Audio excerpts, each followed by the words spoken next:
I welcome Mr. G.T. Venkateshwar Rao Garu, IRS Principal Commissioner of Income Tax, and our distinguished speaker, Wing Commander G. Srinivasu, retired Senior Consultant, ISAC, Information Sharing and Analysis Center. For the information and benefit of the chief guest as well as distinguished speaker and the participants who are new to the FTCCI, we have a small video presentation on FTCCI.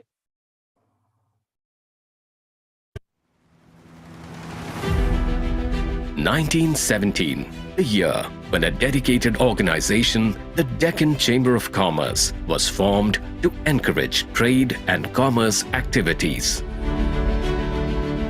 The historical journey of the organization has witnessed great transformation as per the changing needs of the industry and businesses.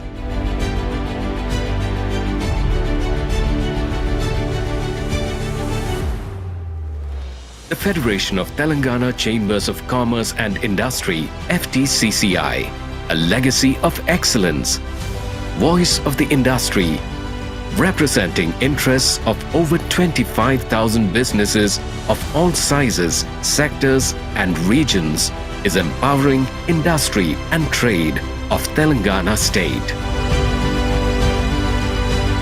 A world leader in pharma, a global hub for vaccine, home to all major MNCs, leader in IT exports, and emerging first stop of India.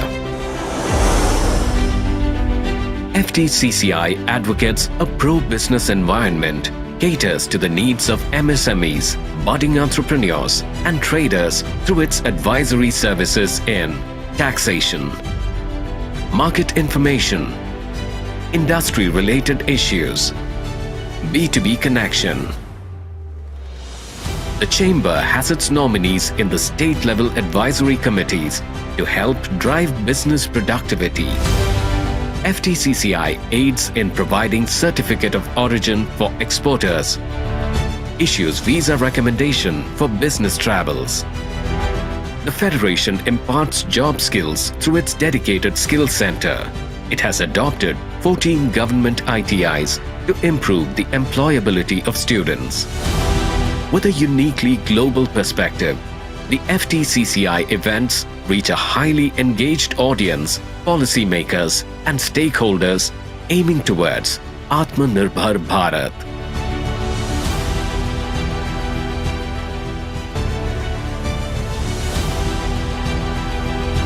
FTCCI to work with government, tell us and guide us कि हम लोग क्या कर सकते हैं to remain competitive, to remain better than our competition.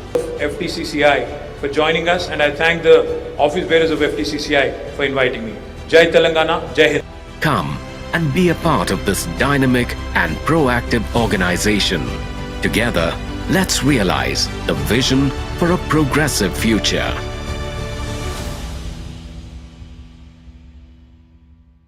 Thank you.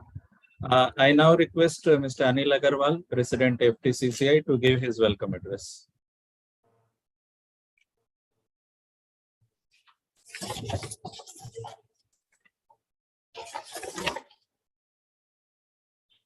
Please unmute Anil ji.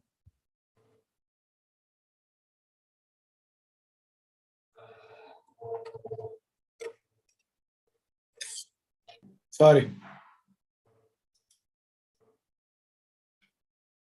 Mr. G.T. Venkateshwar Rao ji, IRS, Principal Commissioner of Income Tax, Cochin, Wing Commander Sri G. Srinivasu, Senior Consultant, Information Sharing and Analysis Center, my office bearer, Senior Vice President Meela Jaydev ji, Mohan Raidu, Chair, ICT Committee, FTCCI, participants, ladies and gentlemen, very good afternoon to all of you. It gives me immense pleasure to welcome you all to the webinar on securing the cyberspace, today's challenge. My special welcome to Mr. G.T. Venkateshwar Rao Garu and Wing Commander G. Srinivasu retired. The webinar is intended to help people and organizations understand the importance of cybersecurity and manage the cyberspace optimally and safely.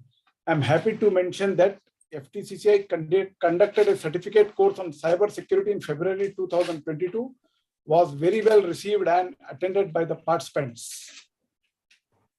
Nowadays, cyberspace has become the fifth frontier after the ocean, land, air, and space. With the globalization of information, cyberspace has faced so many challenges, such as principal innovation, theory innovation, technology innovation, and application innovation. Thus, the transition from traditional cyberspace to new cyberspace is inevitable. In the future, cyberspace will have many important characteristics, such as openness, heterogeneity, mobility, dynamism, and security. With the rapid development of information technologies, future cyberspace will have higher openness, dynamism, and flexibility. The realization of cyberspace security is particularly important and emergent. Cybersecurity is the main component of the country's overall national security and economic security strategies. In India, there are so many challenges related to cybersecurity. With the increase of cyber attacks, every organization needs a security analyst who makes sure that their system is secure. This security analyst face many challenges related to cybersecurity, such as securing confidential data of government organizations, securing the private organizations' servers, etc. Today, cyberspace security faces a lot of challenges and opportunities. In the future, some new topics should be paid more attention. First, human factor security is an interdisciplinary topic which can fetch up the shortcomings of current security technology. Second, intrusion-tolerant cryptography is an important issue for new networks such as 5G and 6G. Third, the application of cyberspace security technology should be extended to a lot of new areas. I once again welcome you all and request you all to take advantage of this webinar and get clarified doubts during the session. Thank you. Thank you, Mr. President. Now I request Mr. K. Mohan Rayudu, Chair of Information Communications and Technology Committee, FTCCI, to address and introduce the chief guest. Thank you, Kulkarni garu. I'm extremely happy to add my words of welcome to you all to the webinar on securing the cyberspace, today's challenge. My special welcome to Mr. G.T. Venkateshwar Rao, IRS, and Wing Commander G. Srinivasu. Unprecedented growth in digital technology has blurred the boundaries by connecting people and transforming governance.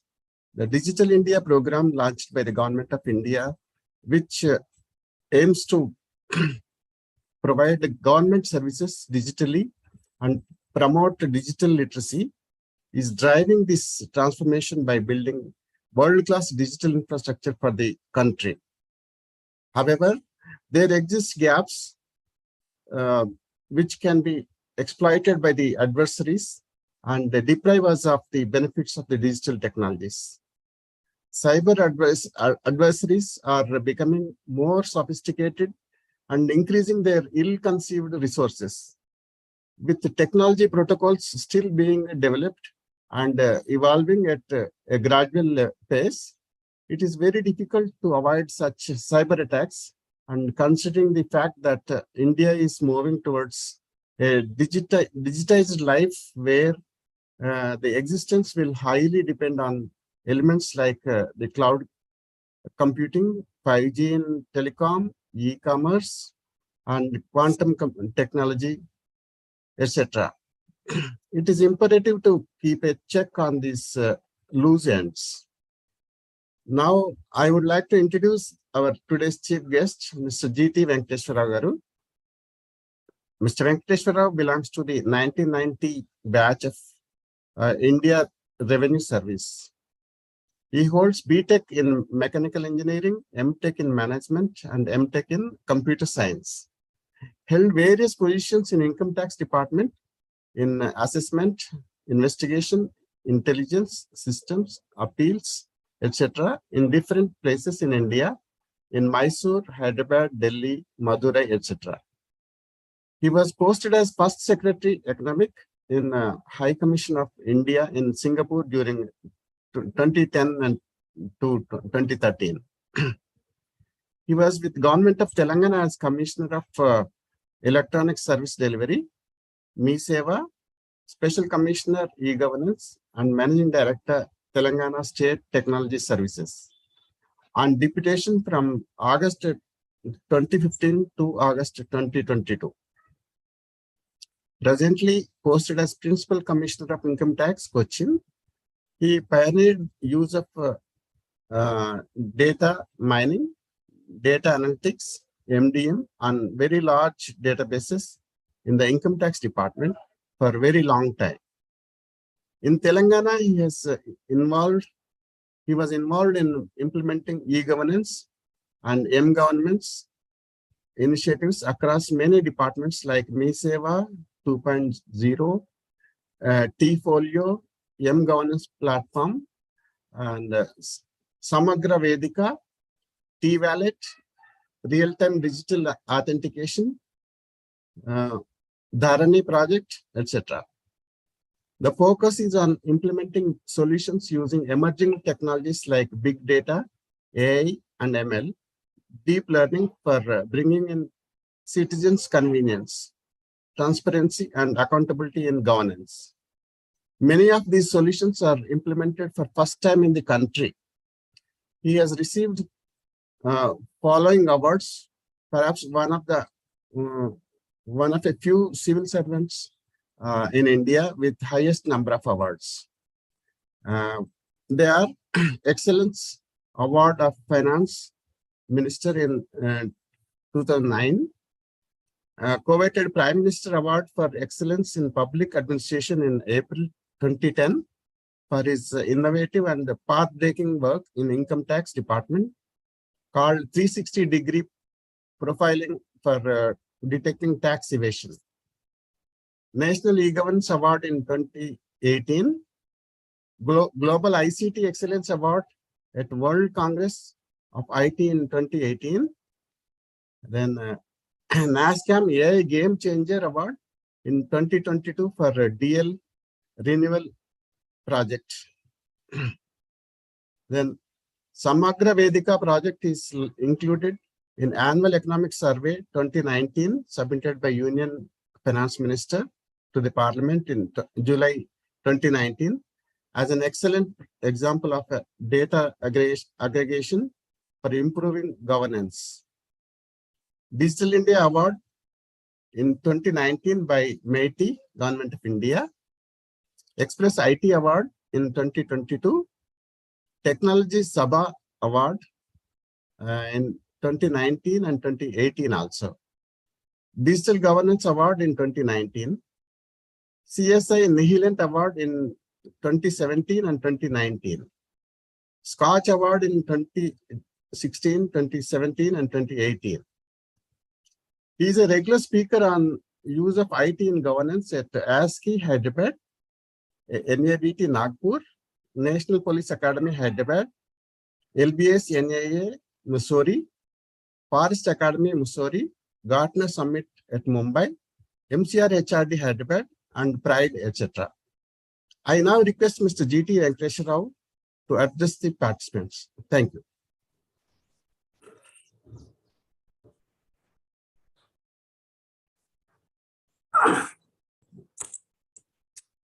Good afternoon to the FTCCI President, Sri Anil Agarwal ji, Sri Mohan Naidu Garu, the FTCCI subgroup on IT, the speakers, Sri Wing Commander Srinivasu Garu, and all the participants of the today's webinar. First of all, thanks to Mohan Naidu Garu for a very generous introduction. Thank you so much, and thanks to the FTCCI for this opportunity. With exponential growth of smart devices, smartphones, servers, PCs, laptops, along with tremendous progress in connectivity, 1G, 2G, 3G, 4G, and 5G, and along with the IT applications built over the devices and the connectivity, the whole interaction of how citizens interact with the service providers. The service provider could be in private sector or even government. The whole interaction has seen a paradigm shift in the last 20-25 years, and more so in the last 10 years. And of course, added to this is the proliferation of the social media interactions, with various social media platforms. If you look at, let's say, last 20-25 years, how one files income tax return in India, or how one books a bus ticket, or a train ticket, or a flight ticket, or a hotel, how one transfers money from a bank account, how the transaction in shares is done, how one books a taxi or book a cinema ticket, or how the food is delivered to the home, how do you buy the books or the dresses, etc. If you see, it has gone a complete change, something perhaps nobody could have imagined, let's say 20-25 years ago. If someone would have told that you can get food to your home through a smartphone, it would have been looked like a something unbelievable story, but that's what today we are. So all this is possible only through the use of IT. As I said, the hardware side, the connectivity, and the IT applications. Just like a coin has two sides, so the convenience, the transparency, and this, which these have brought in, obviously comes with the associated risk of the cyber security. Now, whenever any transaction is done through an IT system or IT platform or through a smart device, and when some data is shared for the transaction or even social media interactions. Now, if this information is, it falls into wrong hands, now that brings the risks and challenges. Now, you might have, all of you are aware that it's possible to take money from somebody's bank account, change the password, and then, demand money in terms of crypto, or, even transfer the money from the bank itself. I think you may recall the example of the Reserve Bank of Bangladesh, where money was transferred from SWIFT account, or closer to home, the issue which the Mahesh Cooperative Bank has seen, where about 12 crores was transferred from the bank itself. It's not the individual's accounts. So you can see, these are the ways in which this thing, and it is complicated, by another dimension of the state-sponsored, the stealing of information itself. And of course, all of you are aware how the social media can be really misused, the information that is available. For example, it's today possible through cyber attacks to stop completely electricity generation or distribution. Perhaps, there's a country called Estonia in Europe, where the entire electricity grid was down for 1 week in early 2000 by the Russian attack. The whole electricity system was down. The entire flights landing, are taking off can be disrupted because more and more flight information is becoming digital. The entire websites of the government can be defaced. The entire banking system can be sort of collapsed, or and any economic systems can be this thing. And perhaps the greatest is that the election voting itself can be influenced. The very leadership which is elected in a democracy. Again, you may recall some examples of the allegations of how USSR has sort of influenced the voting in presidential elections of US, and we are talking about the countries which are supposed to be most advanced in terms of IT. So anything smart, what we call nowadays, be it a smartphone, a smart meter, or a smart city, because more and more smart is being added as a prefix to various things. Now, the moment if it is smart, which means it makes convenience, it provides a convenience. At the same time, it can be hijacked and impacted. So anything smart brings its convenience, but immediately has the flip side of being hijacked or influenced or impacted or even stopped. But with all that, we should keep in mind that this only can be minimized. Now, it cannot be stopped completely.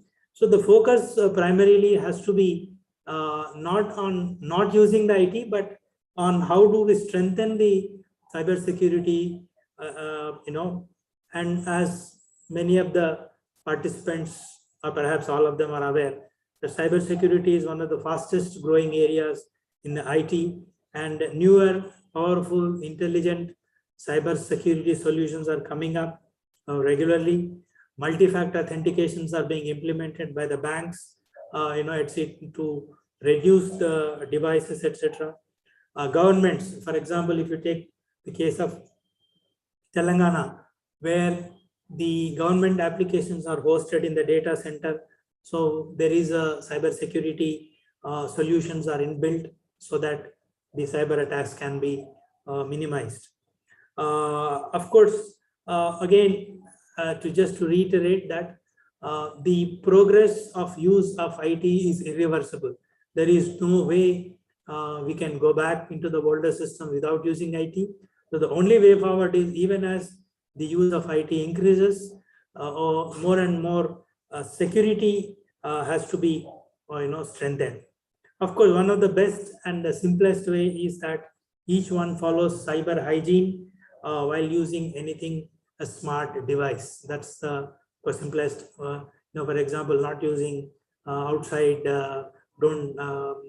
pen drives, or not clicking on the unknown websites while browsing in the smartphone, etc. These are a few simple things that each one can do that can reduce the impact of cyber issues. I'm sure the speaker, Sri G. Srinivasu Garu, Wing Commander, who is quite experienced, will surely cover most of these in a very detailed manner in the webinar in the next 1 hour or so. And I hope and wish all the participants will benefit from this webinar, from the experiences that the speaker is going to share. Thanks once again to the FTCCI for this opportunity. Thank you very much, and all the best. Thank you. Thank you, Venkateshwara Garu. The briefing on the IT scenario. Definitely, it has pros and cons, and we need to take care of while using the IT. Now we move to the technical session. We have with us Mr. Wing Commander G. Srinivasu, who will be giving presentation on the securing the cyberspace, today's challenge. I'll briefly introduce Wing Commander G. Srinivasu. He is a recently retired Air Force officer with more than 3 decades of qualitative experience in aircraft operations, air traffic controlling, airport management and training. He is also a specialist in security and intelligence operations and served in various appointments across the length and breadth of the country and took part in various operations. Presently working as a senior consultant with Information Sharing and Analysis Center, partner of with CERT-IN, AICTE, Ministry of Education under NEET 2.0 and GMR Aviation for building cyber security capacity building. He is a visiting faculty at Center for Aerospace and Defense Laws, Nalsar University of Law. He is a NSD certified cyber crime intervention officer. Welcome, Wing Commander Garu, and I request you to give the presentation. Thank you very much, Kolukarni Garu, and at the outset, I'm very happy to be here among the people here. With the introduction and the speakers like Sri G.T. Venkateshwara Garu and Mohan Ride Garu, including the President Anil Agarwal Garu, said they have set a stage already what I am going to speak. Most of the topics what I am going to cover are almost being discussed here, and I'll just slightly elaborate on this. And thanks Kulkarni Garu for a wonderful introduction. And we are definitely in a digital age, no doubt, as been told. I'll just start sharing my screen. Yeah.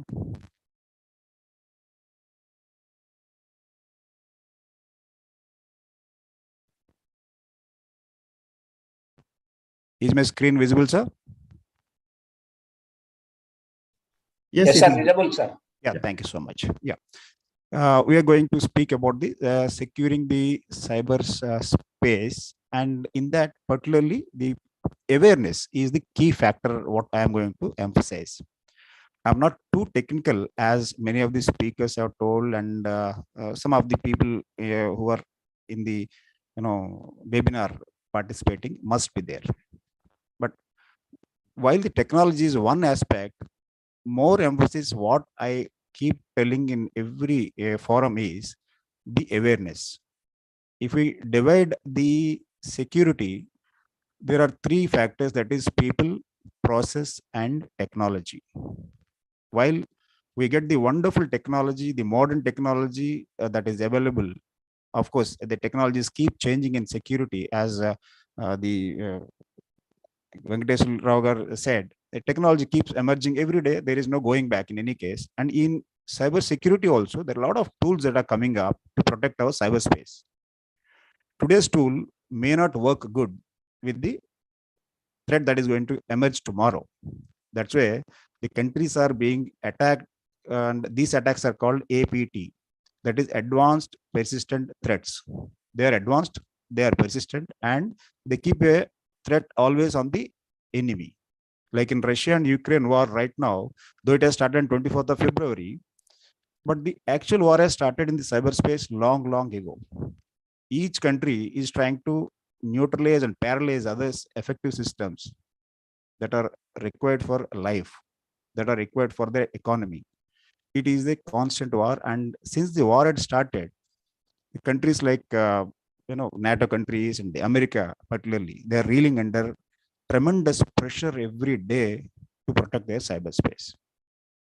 With that, we understand the importance of the cyber security. In any case, already this stage is set with the introduction given by other people. We all know that digital technology has changed our life the way it goes. Most of the people here, luckily, are having the gray hair like me. Will understand. We have never imagined that we will live with these gadgets and live the way we are living 10 years ago, 20 years ago, or even 30 years ago when we were studying in colleges. Those who have gone to the colleges during 80s and 90s have not even seen the computers becoming an integral part of the education. Now today, for everything is a smart, as the spoken by the speaker. The digital age customer actually now, or you can say digital age citizen, they are totally different actually.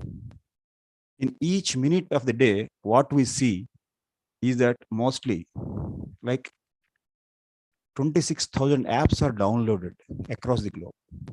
Just imagine number of apps that are downloaded. During COVID, when we all are pushed into the, between the four walls, there is nothing to do. More than 268 gaming apps have been downloaded, and billions of worth rupees have been earned by our adversaries. In our own country, I'm telling this. And who has downloaded all this? Age group between 14 to 42. That was the amount of apps that are being downloaded. And for every utility, every entertainment, every function, there is an app, and these are being downloaded. Like if you look at the mails, it has changed our communication in any case. 210 multi-millions actually, millions of emails are sent every minute actually. 694 million songs are streamed, and 283 billions of rupees is spent online shopping every minute at various apps, including Amazon and whatever. Right? So these many users are living their life only utilizing the smart apps and available online. So the technology that has become an integral part has changed our way. Srinivas garu, Anji, any screen change you are doing? I'll do. Same. Yeah. Okay. I've not yet come, sir. Just I'm talking. So this actually has really become a sort of fourth industrial revolution, you can say, that is connected to our life. We had seen the 3 industrial revolutions. The 4th one, it is, this actually is affecting our cyber social system, cyber physical systems, cyber enterprise systems, and cyber biological systems. When I say this, the enterprise system that is affecting the people in this webinar, which is the business models are changed, the services are changed, products are the way they are manufactured, packed, serviced, and shipped. Everything is changed. The process of production is changed. The way we operate, the operating models are changed, and there is a lot of change in the talent itself, technology and skill itself in the enterprise systems. And physically, we have got a lot of new machinery available, which are interlinked with the cyber technology. Today, there is no technology that can work or function in isolation. A civil engineer has to depend on the cyber technology. A mechanical engineer has to depend. A doctor to perform or to even identify something, he has to depend on the technology. So the life has changed with all that. Okay, this is really an advantage. Now, use of cyber technology, is it a boon or a bane? That is a question now we have to think. The benefits, of course, as it has been spoken, it is a friend in need. It really provides a lot of assistance for anyone, starting from a kid to an old man. Everything is available there. For any sector, it really is a friend. It gives information, it gives guidance, and also it gives access to the whole of the world by sitting in your own place, be it in any corner of the world. It is very fast. Today we can send mails with in a fraction of a second, and the client receives it. The bills are settled in a fraction of a second, and it helps like anything in every domain of our life. It is a gateway to gain knowledge. Students today have ocean of knowledge available to them with the click of button. Unlike those days when we were going to schools and colleges, it is only the textbook that is there, and maybe one or the key or a guide, which was of course not allowed to be touched or brought to the schools in the earlier days. Now, any project or any assignment, even the research, is very easy with the use of the online availability of the host of information, and it brings people closer. The older people, they're able to connect to their friends. The mother who wants to see her son who is studying in US is able to meet every day online, and it brings the disassociation to the close now, and people are feeling better, and there are no distances. In fact, with the technology, we can have everyone close in a small global village. That is the new term that is being utilized. And the last and the most important point for us is it is enhancing the business, the way we do the business, ease and pace of life. The total paradigm shift of the life is there in this, no doubt. It has a sort of changed the way we conduct, changed the way we do, think, behave, and also it started controlling every aspect of our life now, one way. How it is controlled? Because the way we perform a marriage, the way we perform a ritual, the way we do our education, the way we think in a democracy, as it has been told, it is even sometimes affecting the digital technology, the overdose of information. Many times it affects the way we decide. It is actually affecting our life. The earlier days, when a alliance comes from a different place, the parents and the family used to inquire, how is this boy or girl is? What is their family background? They sometimes go back to even 2 to 3 generations and ask how it is. Then they decide how the girl or boy is, the character is decided. Now we can say today confidently that the character and behavior of anyone can be determined just by taking their smartphone for 2 minutes. I hope everyone agrees. Take the smartphone, the way they behave online, the type of searches they do, the type of shopping they do, the type of posts they do on social media, and all that they make calls and receive calls and the messages and all that, that is the taste and the choice of an individual, which is an extended character of an individual. We have become so much integral with the smart devices. There is nothing like us, no individuality. Now individuality is there in the smart devices now. It has become like this. And I'm telling most of the people, maybe some are exceptions, still they are using the basic phones. Thanks, and really, if one can survive with that, I envy with them actually. Look at the second set of the slide. The hazards what we have got, the perennial distractor. Many times it happened with me itself that I wanted to set something online. I start doing it, but I have been prompted with several things. I go there, and go there. And we are prompted in such a way that after 20-25 minutes, also, we are not reached the place where what we want to do. We are not done that particular job on online, which we wanted to do. It keeps distracting us. You see, stand at a bus stop or a railway station or a metro, in 2 minutes, at least 80% of the people around you cannot resist by looking at the smartphone. In Delhi metro, I was traveling a day before. Nobody was looking up to anybody. The moment they get in, look for a space. If not, stand, hold with one hand the support and the second hand with the smartphone. That's what, and sometimes they miss the station also, of course, there is the distraction, right? And the important thing is the privacy intrusion. It is intruding to our privacy. Of course, most of the privacy intrusion is allowed by us, that we will discuss a little later. It is not allowing us to have any privacy in our own lives. We know today where X is there. Even if you don't want, like once I was traveling from Mumbai to Hyderabad, and generally I'm not a very active social media person, right? I don't post anything online or anything. So self and my wife were there.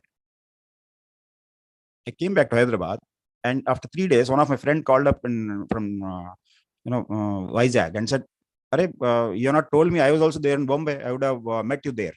I said, "No. How do you know that I was there in Bombay?" So he said, "Yes, I saw your photograph." How did he see a photograph? Is there in Mumbai airport, we met one of the family friends there, and the girl there took a pic of all our group photo that we were there, and this girl posted it in her social media that traveling from Mumbai to Goa, and I was there in that. And this gentleman could see that through some other source and identified me that I was there in Bombay at that particular day. So the privacy, though you don't want, you cannot even keep anything to you, because it's an open world now. It is a potential misguidance. This every elder agrees.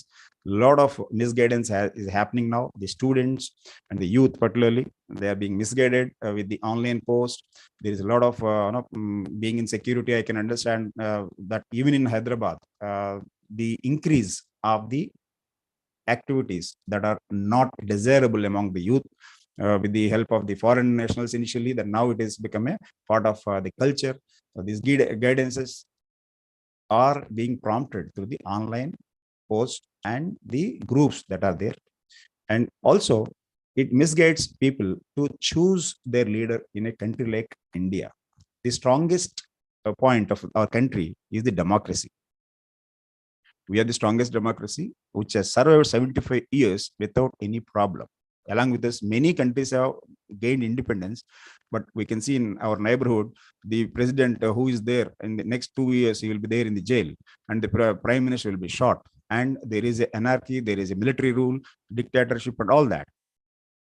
Countries are very, very good who dominated us, who ruled us for 2 centuries, unable to maintain the democracy, unable to control. The leaders are resigning because there is a crisis of economy. We are the strongest country in the globe right now in terms of democracy, in terms of managing the economy or the social conditions or whatever it is. But what is happening is these things are being targeted online, and there is a constant effort from our adversaries always to misguide the people in the country. That is always a chance. There is a peer pressure always, be it in the business, be it in the study. People get under unwanted peer pressure being in the digital world. More information, more awareness sometimes creates problem. like a student is unable to concentrate because he is not having enough friends online. I said, how many friends you have online? He said, I have only 172. My friend has got more than 350 friends. A girl is not happy because her neighbor has posted photos going around the big shops in the city. She's not been allowed by her parents to go. From that stage onwards, to the any domain, like in the business or the medical or any other sectors, everywhere there is a peer pressure created by the digital media. And it is a weapon on our social life. As we discussed earlier, the last and the most important point is the crimes on legitimate users. Yes, every day we see crimes. The crimes including that financial frauds, online sexting and bullying, and particularly the women and girls are the targets on the social media, the cyber crimes. Though the police are able to address most of the crimes, they are not in a position to deal every case. Why? Because each crime today has got some digital connotation. Even if it is a property related civil case, or if it is a murder, or it is a marital discord, every case that is going to the court or going to the police is having some digital connotation. There have been some message exchanges. There have been some documents that have been forfeited. There's something or other thing which is related to the digital field. And to prove them, the police needs to have adequate knowledge on this, which of course, right now, there is a lack. The top police, of course, are fully aware. They're able to do it in Hyderabad. But when it goes to the rural areas in the country, people are not aware and they are not able to solve many of the crimes, and the people are not encouraged to go to the police station. That is one of the things. Yes, this gentleman, the internet and the smartphone, what we use is a real gentleman from the front, but there is always a unknown threat if we do not know how to use them. That is what is the context here we are going to speak. The problems, let's see. The first thing is to secure home. Yes, many families are actually being affected by the online crimes. Yes, one cyber fraud that happens in a bank, all your money is being gone. Like the recent loan apps, as discussed earlier. With that loan app, constant pressure, and there are suicides actually. They're not able to pay it back. That is the thing. Secondly, the girls getting married, but because of the online harassments, the divorces are happening. It is affecting the families. That is the one thing. We need to know how to utilize and how to get aware about these problems to secure our home. And securing the offices. Yes, every office which is on the cyberspace is a target. Every office is vulnerable. Every company is vulnerable. To count globally, every 39 seconds, there is a cyber attack. And in India, the government has published that 11 seconds, there is a cyber attack now. These attacks are happening against the companies, against the offices, against individuals, and it is a constant effort by the adversaries. China and Pakistan have colluded and created a mechanism that works against India every day. And as discussed by the speaker, securing a city. Yes, the smart cities. In a smart city, when we say the traffic light, the metro, the airport, the water supply system, sewerage system, everything is interconnected into IoT. We have a good number of smart cities, and even more are coming up. When we say smart city, it is not about the beautiful roads or wonderful hoardings. It is about a smart city which is digitally enabled. So these smart cities needs to be secured. The more we go digital, the more security we need to have in the city. Yes, whole state and the country. Yes, the war is being fought in the cyberspace, not across the land or maritime or airspace boundaries, more in the cyberspace. We have regular threats on our defense mechanisms. Critical infrastructure of India is being targeted every day. When you say critical infrastructure, the airport, transport, nuclear, and etc. power grid and all. Power grids, the smallest place near Pune, Chinchwad, there was a power outage last year for almost 2 days. It was attacked. When you say the attacks as it has been discussed, there has been attacks in US regularly. We will see. Yeah, let's see. Okay, how these cyber attacks evolved. Initially, there used to be some individual hackers or geeks, you can say, who are intellectuals. They used to do it for an adventure, as an adventure activity, and they used to start harassing people or take money. Then it has grown as a motivated financial attack. If you see, all these attacks are initially for money, financial gains. And these motivated attacks used to be, against individuals and against the small companies and like that. Then it has become an organized crime and financial racket is started. Organized crime means like there are groups across the world now. Unfortunately, like it is shown in the movies also, the negative forces always join together and try something new to emerge and harass people. Whereas we people, we don't speak to each other in defending ourselves. It is always there. So these are even today also, in the dark web, there are so many people working together every day, changing their tactics. So the organized crime has started. Then the cyber attacks started getting into critical infrastructures to harass a country, harass a big company, harass a bigger organizations. This is the growth, how these attacks have started. Let's see the history. Initially, there used to be misconfiguration, software vulnerabilities, small little things, which people started it. Thereafter, it has gone to the financial frauds and the ATM. We used to see people going in ATM, somebody putting skimming devices and then passwords and all that small little frauds used to happen. And that Jamtara, the net series, you must have seen, that has started during this time, 2006 to 2008, across the globe, of course. So I was witness in one of the cases. We started cracking the case, and it was interstate related crime. And the rules were such earlier that you can't arrest someone in a neighboring state unless this MHA gives permission. Of course, now these things are all changed. The regulations are changed. It's all easy to do any, like after the Mahesh Bank case, what it was mentioned, the culprits were arrested in Punjab. They were found there, and some connections in the Saudi also. And next, it is about the corporations and banking, financial sector and all. And it's a sort of attacking the departments using the Stuxnet and all. Then thereafter, it is credit cards. And these all the Chinese DDoS attacks and zero-day attacks and all these things, they emerged in 2010 to 14 almost.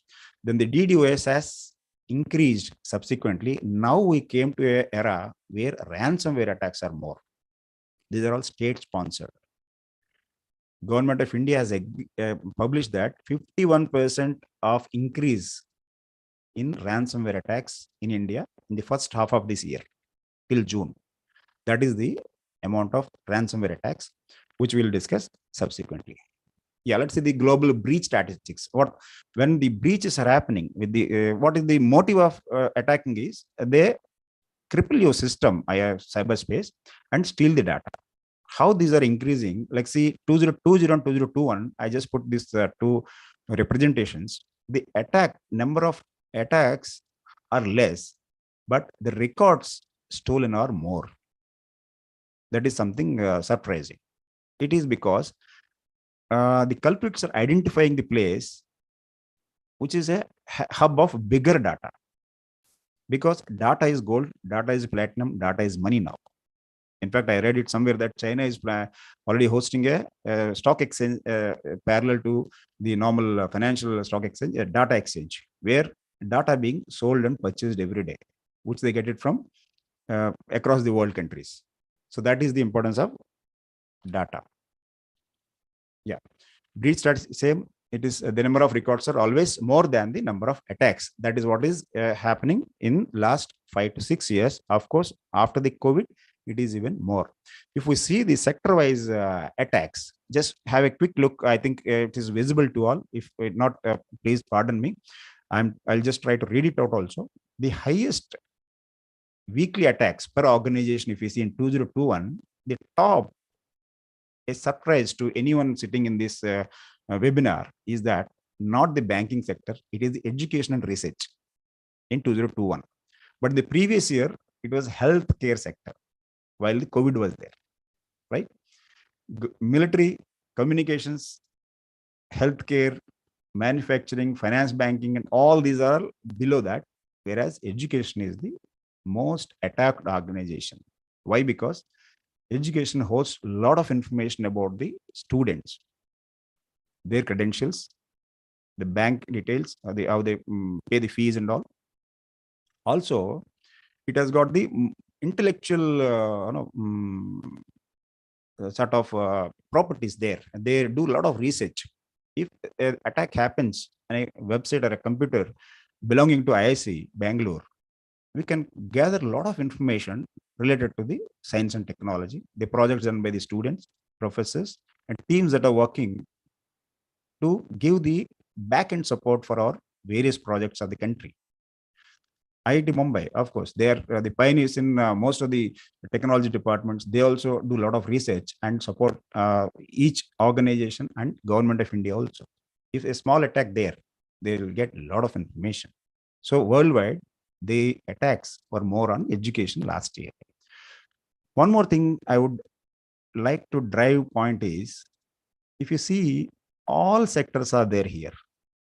There is nobody you can sit and relax, say that no, my sector is not attacked. Everyone is to be cautious. That is what is the indication from this slide. Yes, a lot of news articles published every day. A ransomware attack affecting likely thousands of targets. That is July 2021. SolarWinds hack grabs Senate spotlight with CEO in the hot seat. SolarWinds is one of the unique cases where SolarWinds is a company which gives the software solutions to a lot of companies across the globe based in US. How this attack happened, if you just see it in the open source, it is available. Surprisingly, someone who says that my systems are safe, I don't use anything like I don't put any hard disk, external pen drives or anything system. The regulations are very clear, SOPs are in place, and the people are also aware. Even such organizations which are using the SolarWinds software updates got attacked. Why? Because there is some culprit who wants to gain access to larger number of companies which use SolarWinds softwares. So by getting into their update, they do update every 98 days or something like that. So he has waited for almost 6 months to get into the system, and next update went, the virus also is gone along with this to the systems, and more than 320 companies also got affected, and huge amount of money lost, client discomfort, I can say reputation lost and all that, and CEO of course is also hacked that time. So many US organizations, this I'm talking about the worldwide news, but if you look at our local newspapers, every day we find news like this. Like recently Uber was hacked, SpiceJet, Indian Airlines, of course, that 10 years of data has been lost. So it is nothing new. We read it and at a cursory look, and we don't mind much, because data stealing, we are not feeling it as serious threat as of now, because we don't have proper rules right now in our country, like GDPR. We'll come to that subsequently. Yeah. The top categories of reported cyber crimes, yes, there are computer-related identity offenses. Identity offenses, I would like to just emphasize, like in each IoT systems in your cyberspace of your company or organization, you enable people to log in through a password, through a biometric system, iris system, or some multi-factor authentication, of course, are there. But wherever this system is weak, systems are hacked. Like we have pensioners showing up to the bank and giving the identity that, yes, life certificate system in India. Every November, generally it happens. During COVID, of course, they were not able to go to the banks, and the government enabled them to do it at the place where they are. the companies which are supporting government in this have identified that more than 18% of the identities that were given are fraud, because people started getting in between, and somebody is not there, he has been shown as if he is there, somebody is there, he has shown up, but it was not recognized. So there is some malfunctioning in this identity mechanism, and with this there is a new trend started, identity and access management systems in the cyberspace, which is emerging domain now. Globally it is accepted that if access to your systems is managed properly, you will have less vulnerability. So this is an important domain actually. Crimes involving falsified medical products, of course, counterfeiting, we know, blackmail, extortion, and ransom. This is something, and the ransomware is same only. In last 6 months, we have around 4 to 5 education institutes across Andhra and Telangana getting into this problem. Their systems are hacked and the ransom was asked, and some big hospitals within Hyderabad during the COVID time. Offenses involving child sexual abuse and child sexual exploitation. Of course, this is something I would like that as parents, as elders, we need to be very careful about it. We may see that the children behave normally, but they must be having a lot of pressure when they are getting exposed to these things. They may not be able to speak to us. They may not be able to speak to the teachers. In that cases, there will be a depression. And the new emerging topic is cyber psychology. In Hyderabad, there is a rise of around 23% of autism cases in the last 2 to 3 years. Autism is that children below 5 years not able to speak because they are more and more into the games and they are with their smartphone. At the time when they are supposed to interact with the parents and the grandparents and play with the peer group children of their age, they were not allowed because of the COVID. Also, the parents are busy online doing their own work at home. The child is being given access to the mobile and he is busy on that. No attention, no communication has led to the rise in the autism cases. That's what one of the cyber psychologists that she was mentioning in one of the talks. Now I had it. So, and also these children, they start believing everything is only online. They don't look at someone goes to their house. Like we have children, generally some uncle, aunt comes, says, good morning, good evening, namaste and all that. This is not there because they don't know something like this.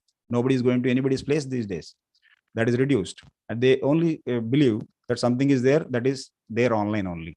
So they start evolving with this technology only, and there will be a lot of problems. Targeting these children is very easy for culprits who are always online. Yes, money laundering, internet gambling, trafficking, all these names we all know. I'll just quickly skip and go to the next slide. Yes, why this sudden surge of attacks? This is just because technology makes the networks highly porous. We are working in remote, and the technology that is evolving without having sufficient secured configurations. The interface between a system and its parallel systems is not there. There is an imbalance, incoherent change, and there are no standards right now what we use in each technology, right? That app which is developed is supposed to be developed and tested for at least 3 to 4 months with certain online test. It is not being tested, it is being launched because they want to make money. Insufficient skill of human resources is the most important thing I would like to tell you.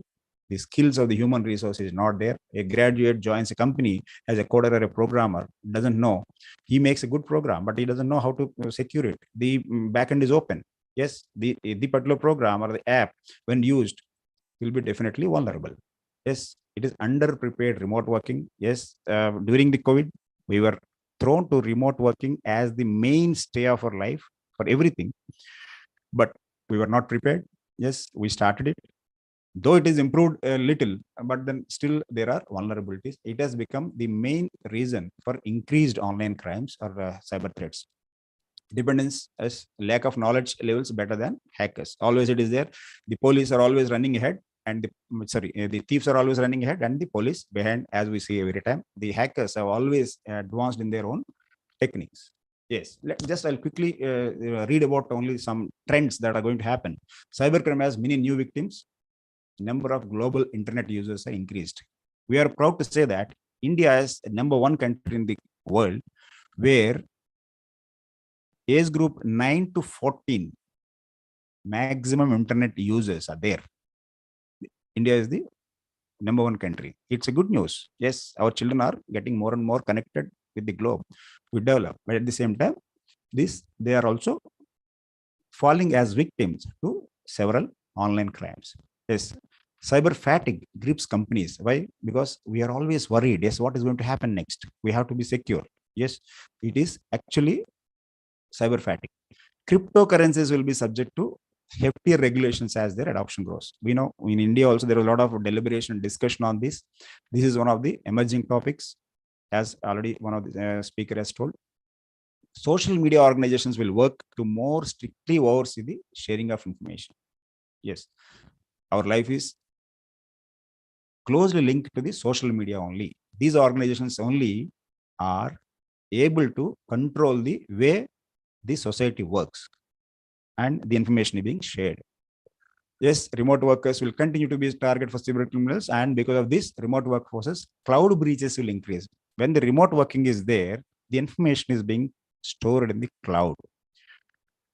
Several terabytes of information is there, and there will be breaches now more in the cloud. And in one attack, they're able to get huge data there.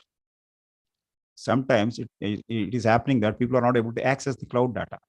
It has already started. It is happening now. It's no more safe, in fact.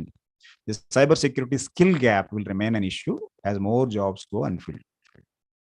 As per Government of India, 3.5 million job vacancies are there in the next 3 years in India only, as per Minister of Electronics. 3.5 million. With emerging technologies taking shape and they are leading our country's economy, cybersecurity skill gap is more now. IoT devices will become more vulnerable to cyber attacks as 5G increases. Yes, 2nd of October, we have seen that Prime Minister has launched the 5G and it is going to come into use next year. With 5G, there is a big shift in the way we do any online activity. The technology is going to change and it is going to be fast. So the vulnerability also is going to increase. Yeah, they are caused by human error. This is one of the things we are discussing today. 95% are because of the human error, means people not following the practices. Like we download an app, it asks permissions for several things. Permission to access the contacts, access the camera, access your phone, make, use, all that.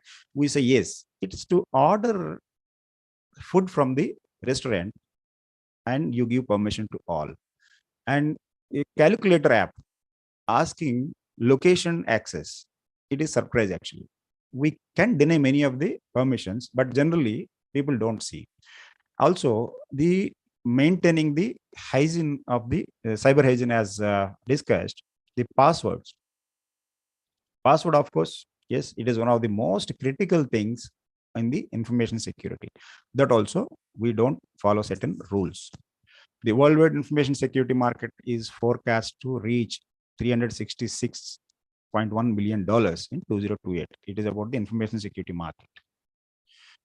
And US, 46% of attacks in US only in 2020, and it has increased in 2021, and now in any case more after the war.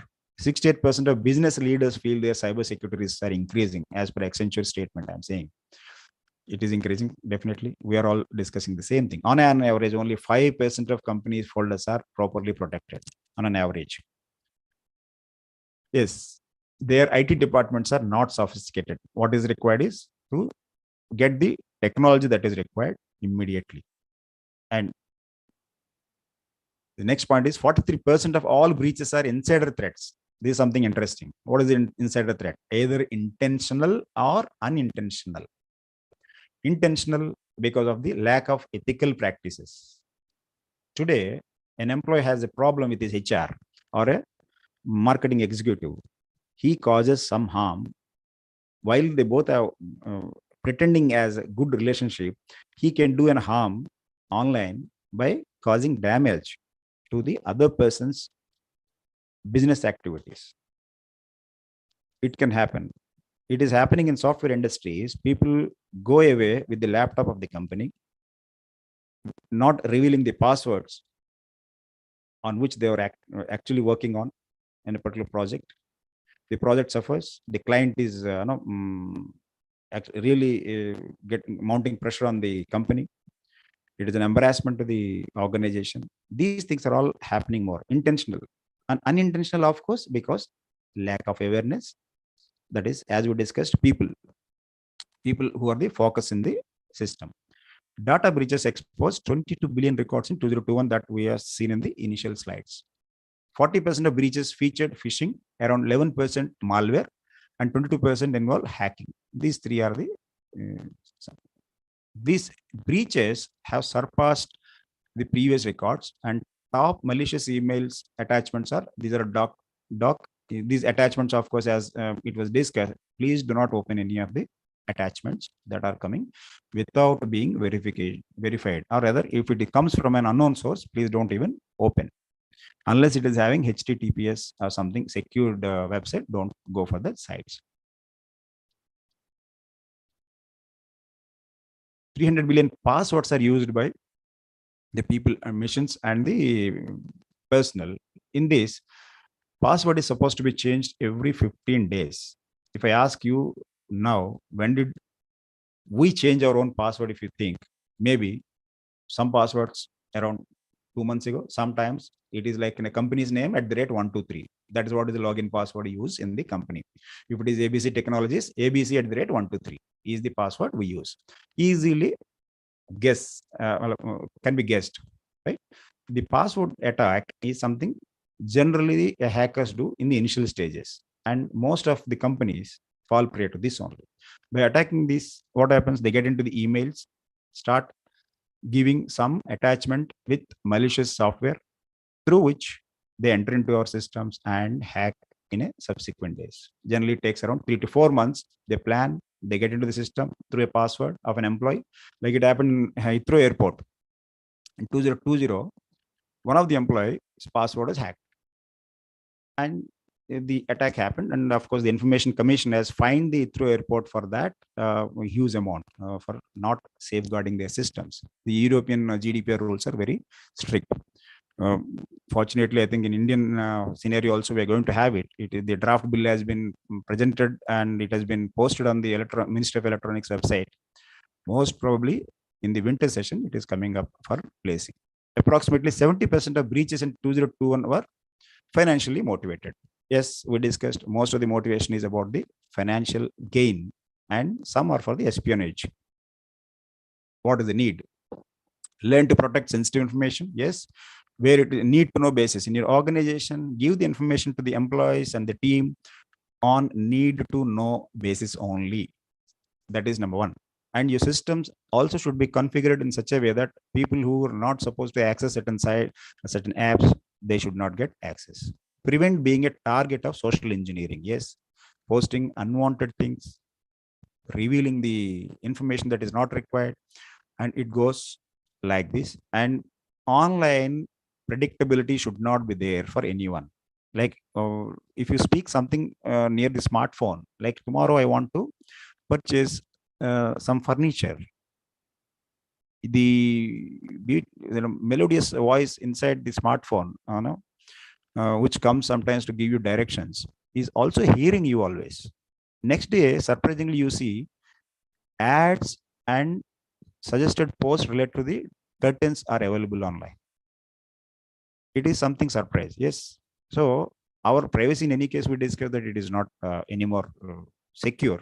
So online being safe will ensure that you are not being target of the social engineering. So in the social engineering, what happens? They initially identify our tracker likes, dislikes online, or behavior. Generally, this guy is available online late night. Yes, he does this in the morning, does it. This all being tracked through artificial intelligence, and slowly they get into study an individual and get to attack subsequently. They, like in the defense, we see that honey trap and all they go. So it is by doing this they do and start attacking people. We have seen that there is a big case in Odisha. The women placed in Bhubaneswar was able to harass and blackmail more than some 23 top class businessmen, politicians, and it is a big news a week, 10 days ago. Right? It is just because of this only she did. She is just followed whose likes, dislikes, or what. She's not a cyber criminal. She is, of course, an normal, lady who has got criminal intent. She did this through the social engineering and defend against your phishing and whaling attacks. How? Not opening the attachments, not opening any sites which are not trusted or known. Secure the passwords. Yes, keep changing the password. The password should have minimum 8 or more characters. The combinations that we know. Since the time is not there, I won't be able to touch upon each subject. Will, if required, if facilitated, definitely would love to give sessions on technical subjects. Each subject at least requires a talk of around half an hour to 40 minutes. And protect the institute organization from the ransomware attacks through this. Help near and dear to become victims of cyber threats. Yes, if someone is getting a victim, please do help. And how to get out of it. Like there are certain timelines given for the financial frauds. Within 2 days, if you are not reporting, what happens? If someone who is harassed online, yes, reported this cyber police available in the Ministry of Home Affairs website. Various helpline numbers are given on that. This should be there available with every head of the organization and the managers so that they can help the employees. Prevent misconducts with professional ethics at workplace. Yes, if ethics are good, most of the crimes can be minimized. Can we control security in our campus? Yes. How? You need to identify, protect, detect, respond, and recover. Yes, you have to identify what the cybersecurity framework is there in your own organization, how to protect it. If something happens, how to detect it. If something has happened, how you respond to it and recover the situation. Yes, attack is nothing new. Actually, it can happen, if not today, tomorrow. That is what is the situation. If something happens, how you recover the data, how you get back to your work immediately. It is a trauma, actually. We have seen people unable to respond. Small startups, some in the recent past in Hyderabad only, startups, they have got wonderful ideas, got funding, they started working, and just one attack, they actually lost the motivation and they are crippled, actually. So every organization needs to be prepared for this through these steps. Yes, what is the solution? Let's see. People, yes, give technical training, lab-based certifications. Something is there. If Chamber of Commerce wants, we would like to help and assist them in giving the certifications with virtual lab-enabled trainings to the technical people also, and general awareness sessions also. Awareness training, employee training, and non-IT personal training is more important, because someone who is not IT trained, like he's not a BTech, he's not MCA, he says that, sir, I'm not technical, but everyone is handling the computer-related systems. But they need to be aware of cyber hygiene. Executive and management, of course, need to be conducted workshops and managerial programs like governance, risk, and compliance. These are the areas where the managers need to be educated on that. Yes, how are the products and services? Continuous monitoring. Security operation centers in each organization need to be continuously monitoring your systems. Are there any vulnerabilities there? And someone is trying to attack. Honeypots, yes, this is for the threat acquisition. If someone is trying to attack, that will be gathering the information and give you who are all your adversaries, what are they trying to do it. Advanced threat detectors, similar to that. Sector focused threat intelligence. Yes, if you are working in a power sector, yes, what type of attacks are happening, how to mitigate them. If you're working in the transportation, if you're working in the manufacturing, there are type of sectors having different type of threat intelligence required. Yes, UB and NBA. Now, solutions about the process, frequent audits and pen testings. Please go for the cyber audit at least once in a year.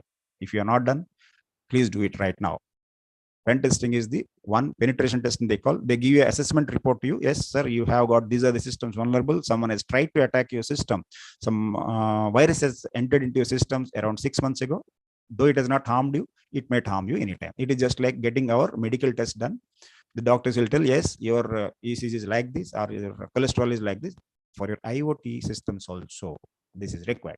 Threat hunting exercises and security drills using the people, process, and technology. Ransomware, of course, it is severely attacking every organization. In 2021, it is the most used tool now. Yes, just to help you, I'll just take another 2 minutes, if I know I'm taking more time. This is about the ISAC. What is ISAC? Information Sharing Analysis Center, sir. We have partnered with the Computer Emergency Response Team India under Ministry of Electronics under PMO, also working with the ACTE. It has started after the Bombay attacks, particularly, where the intelligence agencies and the police and other people had information, couldn't share it.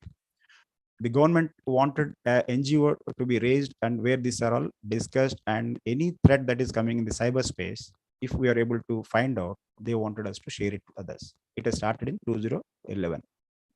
Yes, we have got the solutions for audits. We have got solutions for training also. We got a lot of programs. We do audit for all these companies. Yes, banks and public sector, private, and all that. We are trusted partners for the Tata Communications. Banks, of course, you see in the State Bank, Indian Oil, all other companies.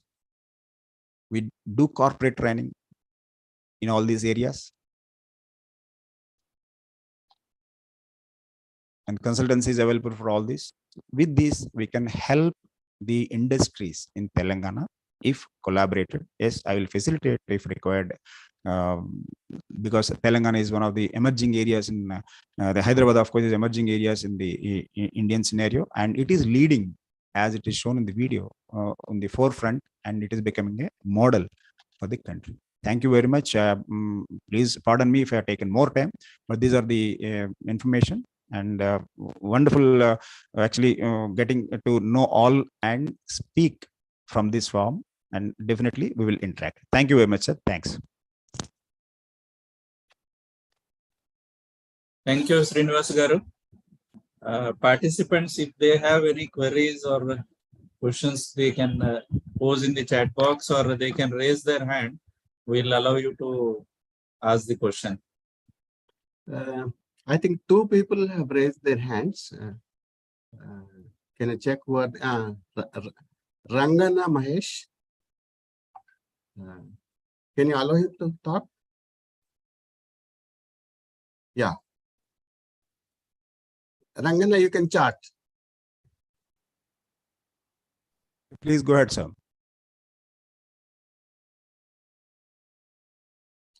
Maybe he wants to speak.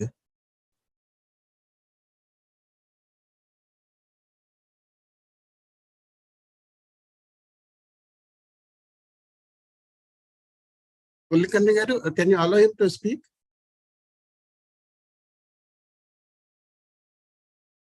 One minute.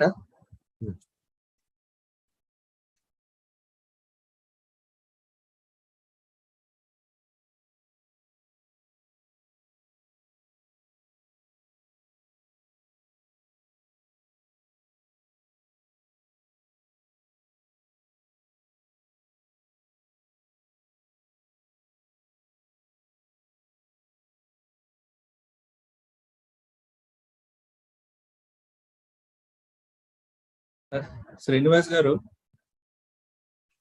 Yes, sir, please. I have few observations while using the IT services. One is on the while downloading any app.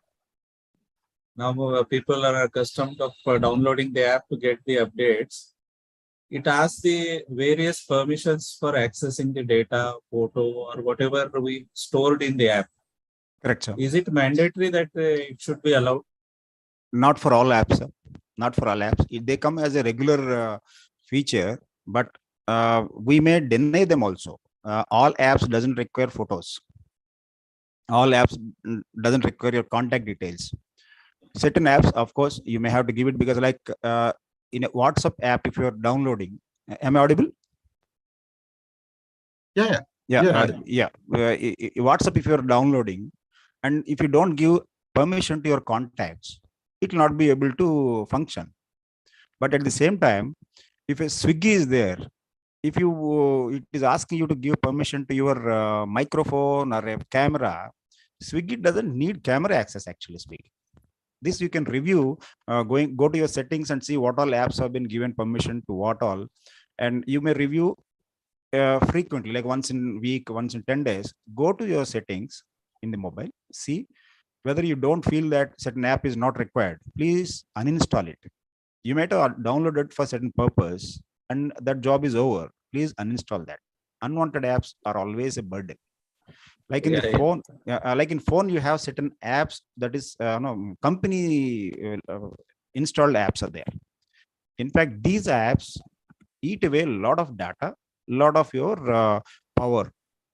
That itself is a harm, but we can't do away with them because, like you remember during the first phase of the COVID, certain Chinese apps have been banned. Correct. Because they have been constantly uploading the information related to the Indian citizens, and they talk and the communication, all that things. They have been banned. Similar TikTok, of course, recently it has been told, and also certain mobile companies were also banned because they are selling the mobiles at a cheaper price, but by installing various softwares in that, which constantly track people. That is what it is, right? I hope that has answered your question.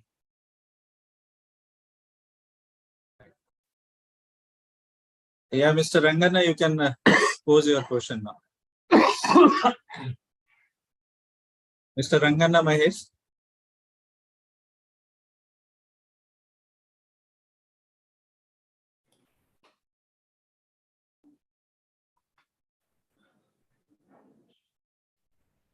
Maybe by error I must have done it. Mr. from Bharat Engineering. Sir, I'm from Vijayawada, sir. Yeah, please, sir. Recently, 2 incidences my friends have reported me. Even though he is using antivirus, his hard disk is affected within 6 months 2 times. Okay. And one more thing is the other person, because they are doing every day in a pen drive, he has forgotten to remove that for 15 days, and his data has got lost. And our Vijayawada police, they say they don't have any person who can deal with this. Okay. I'll see antivirus, yes, is supposed to protect your system from the external threats, and it depends what type of antivirus it is. Each antivirus has got different levels. If it is a first level, it is only protecting certain threats. Second level, it comes with a cost. Generally, not an antivirus what we use has got in 3 configurations. Like you see how many number of gates you are putting in your property. You want your budget is now permitting, you may put only 1 gate just to stop the cattle to enter into your house. If your budget is more, you will put a gate in such a way that nobody is able to see what is happening inside your house, even that also. It is like that. What type of antivirus he has used is a question, in fact, number 1. Secondly, pen drive, of course, pen drives are always a threat. They carry a lot of viruses from system to system, and leaving it, even your laptop also, you need to switch off after the use, and next day you log in again. Leaving it online and like that for days together is always harmful. Like, see, it is anytime there is a probability increases. Like today, if it is not done, maybe tomorrow in one of the cycles when the hackers keep trying, your system might get vulnerable. So it is better that switch it on when required, switch off when not required. Don't put pen drives which are not checked or tested. That's what is safety. Of course, you can connect me offline, sir. I'll advise. There is one Mr. Satish is there. He's there in Vijayawada only. He is working with AP government also, and he trains the AP police. Right now, he is in Howrah. Though he is a good friend of mine, and he is more knowledgeable. He will be able to give advice on that. He keeps every day taking calls of many people, students, and all, guides them. I will be able to help you in that way. Mr. Madhav Reddy, please. Please share his number.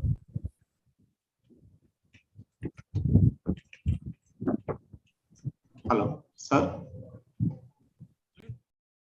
Sir. Yes, please. Yeah, this is a Madhav Reddy actually. So I have been giving this cyber crimes awareness for more than 8 years, especially non-technical, pure non-technical. Many people are becoming victims actually. Many people. I have exactly. Sir, I am available for RTOR service. Just to inform that one. So many students committing suicide. So many couples committing suicide due to nude call gangs, loan apps, whatnot. Many things. Correct, sir. So just I want to say I am available at your service. Definitely, sir. We'll definitely collaborate, and we organize every month around 8 to 10 online webinars free for the students, the rural groups, and women, and sector-wise also. Like we have done one banking and finance sector webinar recently. One for the, in fact, for the police and law enforcement authorities, we have done one webinar. Sir. Where the cyber laws and the cyber psychology was discussed. So this is a regular program we do, sir, and we will definitely join together to spread this awareness. Sure, sir. Sure, sir. Just I want to inform I am available, sir. That's all. I graduated from NIT Warangal. Mr. Chaitanya Kumar.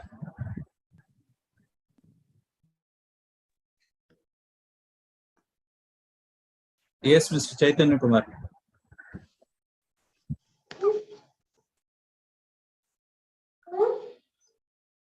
Yes, please.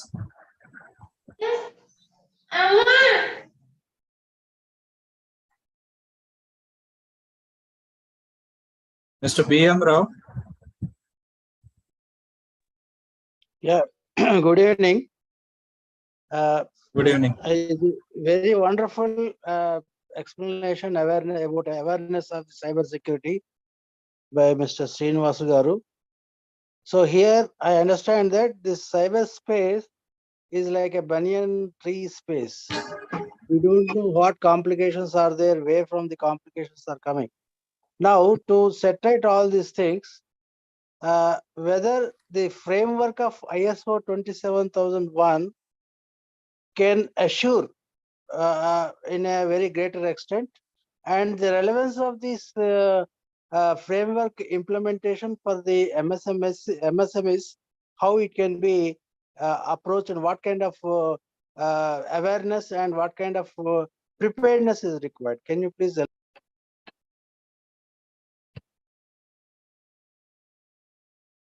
Yeah, am I audible? Yeah. So about the ISO, sir, actually in Indian context, as of now, not only Indian context, if we say the globally also, no standardization is able to regulate these things. We have regulations for various activities in India, like in the civil engineering, like in the medical practices, many things are there. In any regulatory activity or the regulatory framework is not able to give the adequate security to any of the sectors. Now, when it comes to the cyber security, it is such a thing, sir. Where there is somebody asks, sir, what are the certificates we give? Can you give the books printed on that?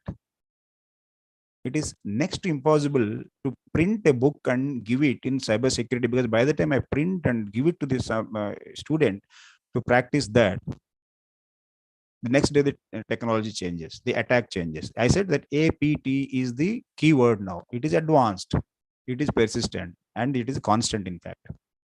So the regulations are also changing every day. Like with the, I said about the data protection act that is going to come.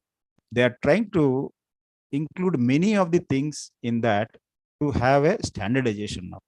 It is, the draft bill is available, sir, online. You can review that.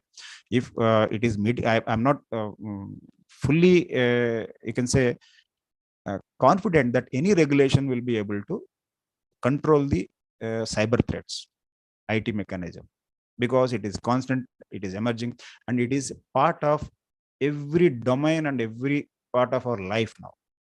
If it is only the medical field, yes, those who are sick, they will go. If it is only a trading related activity, yes, those who are requiring to purchase certain activity, they will go. But it is everywhere it is there. It is now an integral part of our life, starting from the birth to the end. Even the birth certificate is also online, and the death certificate is also available online. So it is so emerged into our lives. So, and it is evolving every day. The controlling it with some regulations, I feel it may not be possible, sir. It's only the being safe and being restrictive in usage, and only on requirement we need to use it. We have to use it diligently. That's what is only the keyword in this. I hope with my limited knowledge, I'm able to explain what you wanted. There are few questions in chat box. I request Mr. Mohan Raidu to take it forward.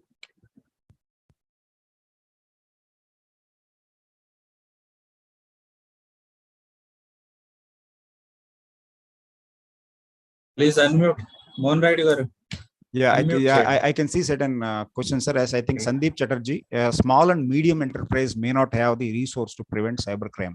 What is the way for them? Yes, correct, sir. The smaller industries, definitely, but then it is the need of the hour. It is only about the budgets. I know. Like, see, yeah, I'll just correlate it. It will be very easy to understand. When I used to visit one of my aunt's place in a village, there was a window which did not have the doors, wooden doors those days. They have put the plank and cardboards. Yes. And when they came to the nearby town for a function and went back, there was a suspected attempt that had happened through that window only. Yes. Removed the cardboards, they put a plank, called a carpenter and fixed it. Again, in the next visit again, through the same window, it had happened. And this time everyone said, you know that there is something going to happen, and you didn't take care, and they lost some valuable gold which is kept near the that puja mandir or something. Okay, so it is just like that. We have to prioritize the budget, and if not in huge amounts, you carry out one cyber audit, sir. That will be able to give you certain solutions. And if you want any of the help, definitely will give the audits at a very for a smaller and medium enterprise. If your association recommends by categorizing, depend on your budgets and all, we will be able to help at a very reasonable cost, also not burdening you much. That can be done. And for some medium enterprise, we'll be doing the cyber audits free also. If you want, that can be done. Not an issue. And Madhur Edgar has given his numbers. Thank you, sir. And recently, one of our friend, even though he is using the quick kill antivirus, yes, correct, sir. This is what I think answered this question. And next, another friend has paid ransom amount in Bitcoin to recover his data. Yes, he has forgotten to remove a pen drive. Yes, correct. Yes, police has no clue, sir. Correct. You said it correct. Police are really hard pressed to handle these crimes. Like, while we are talking about the cyber technology, there is something coming up in this space: drones. The crimes that are happening by using the drones has increased also, for which this police are having a big challenge to investigate such cases. There were cases in Hyderabad also. Someone said there was a drone over my apartment and they were trying to take pictures. Yes, how to prove it? These are all emerging technologies and the new dimensions. The crime is changing, and of course, it requires a lot of time with the police and the citizen ratio. It itself is actually not met properly, and increased digital crimes are a threat. In fact, yeah. Anything you want to add, Mr. Mohan Raidu? Or any questions you? Not questions, but the thing is, as of today, there are 5 billion internet users, and that is the human users. Whereas the devices, IoT device and other cyber devices, they are numbering about 21 billion today. So the vulnerability in devices, the IoT devices, is much more. So they need to be and they need to be kept protected. So bigger threat is the offing.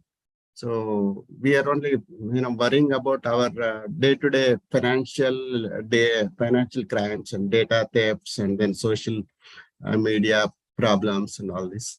So, but as we go ahead, the internet population among the devices is as of today it is 21 billion, and it's going to leapfrog in a very high ratio. So so the threats are going to increase further. So preparedness is very much required. So everyone should be prepared to face these problems, and also they should be careful in using this internet in the way it has to be used. So that's what I can say. Thank you. Yeah. Thank you. Srinivas Garu, we every month come out with a magazine. It is called FTCCI Review, and where we carry the articles of interest to the industry. And from your side also, you can share us the articles which can be published, and more awareness on the cyber security can be created among the industry. Definitely, sir. Sure. And Yes. one more request would be a one-point contact at your office, or maybe a help desk in a month can be thought in FTCCI, where we can tell our MSME members to come and interact with the official present here and get clarified their issues. Definitely, sir. Sure. We'll So connect that, offline and discuss all that. Definitely. yeah. So thank you. One and more we'll request, Kulkarni ji. Yes, please. Wing Commander ji, can we see you also? Actually, You sir, are not on video. and since in starting. fact, to be as safe, actually, what happened, I logged in from two systems, and Kulkarni ji has given that rights on the system where the camera is not there. So that is the reason I am not able to be as safe and not to miss the presentation. I logged in from two devices in the same name, if you see.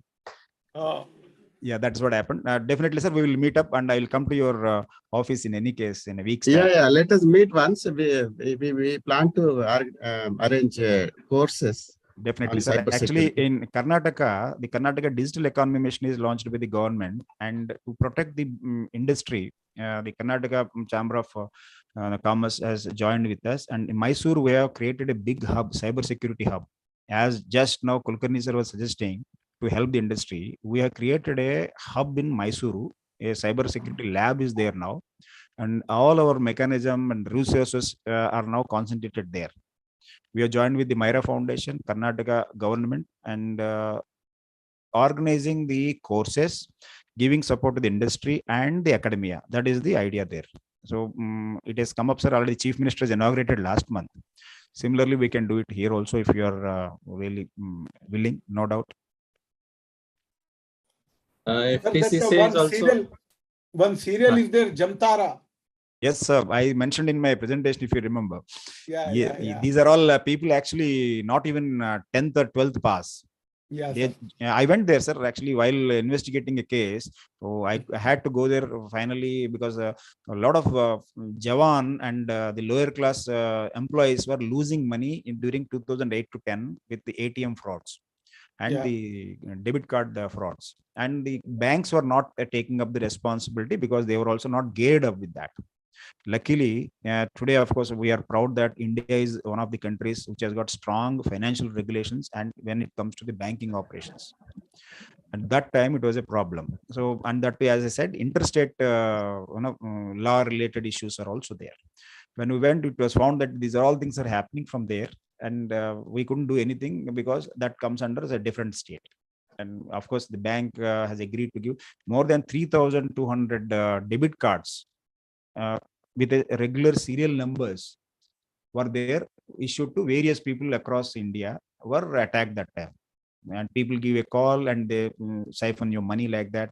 In one case, guard lost around 90,000 rupees, which was kept for his daughter's marriage. When the call came, this gentleman told, "Aapke account block ho gaya." So he surprised and told, "No, nahi, mere beti ki shaadi hai, mere paisa to usi mein hai." Then this is given a good information to the other perpetrator. Then they started asking number of times and OTP sent, and this guy giving the OTP. This money, they have put it in the Flipkart, purchased the advanced camera worth 38,000 rupees and 40,000 rupees. So it becomes very difficult to track the transfer of money, where it went, because Flipkart has got their own policies not to reveal the address where the product is going. And their warehouse is in Gurgaon, and financial things are in Mumbai. So it took a lot of time for us to find out. And the end customer where the camera delivered was in Orissa. And the guard was sitting in Agra, where he lost his money. So this is all they do. They are very capable those days. Of course, it is very difficult now. Now also we see a lot of OLX frauds. Yeah, we see. Okay, sir. Yeah. Thank you. Right. Right. So FTCCI is also coming out with a skill development center where we are planning to have a series of skill-based activities on IT and other areas also. So we seek your support in curating some courses for the benefit of MSME industry. We have got the courses, sir. Like the first one I would suggest is a basic awareness program for all the employees and the members, wherever we can give it. And that covers 15 hours online program only. It is approved by AICTE. Students of Right. BTech, they're getting 1 credit on that. All the parents, teachers, faculty, industry people, they do that every month online. That I can Right. offer it to you. Right. And next, the coming up is the governance program for the entrepreneurs. If you know how to manage your, like someone was asking what can I do in SMB? The budgeting, allocation, prioritization is being taught in that. Governance, risk and compliance, GRC, of course, everyone knows that is being taught in the next month. We are going to have that course for the managers and the entrepreneurs. I request all the people to get into that course. I will give the details subsequently, sir. And that will be one of the good courses for people to solve many problems. So please share us the course curriculum. We will plan it. Yes, sir. Yes, sir. Good. So we'll conclude it. I thank Mr. G.T. Venkateshwar Rao, IRS Principal Commissioner of Income Tax Kochi, and Wing Commander G. Srinivasu, retired Senior Consultant, ISAC, Information Sharing and Analysis Center, for sparing their valuable time and addressing the participants. We hope this event would have benefited to the participants. On behalf of all and my own behalf, I thank all the participants for their gracious presence. Thank you. Thank you very much. Thank you, sir. It was my pleasure.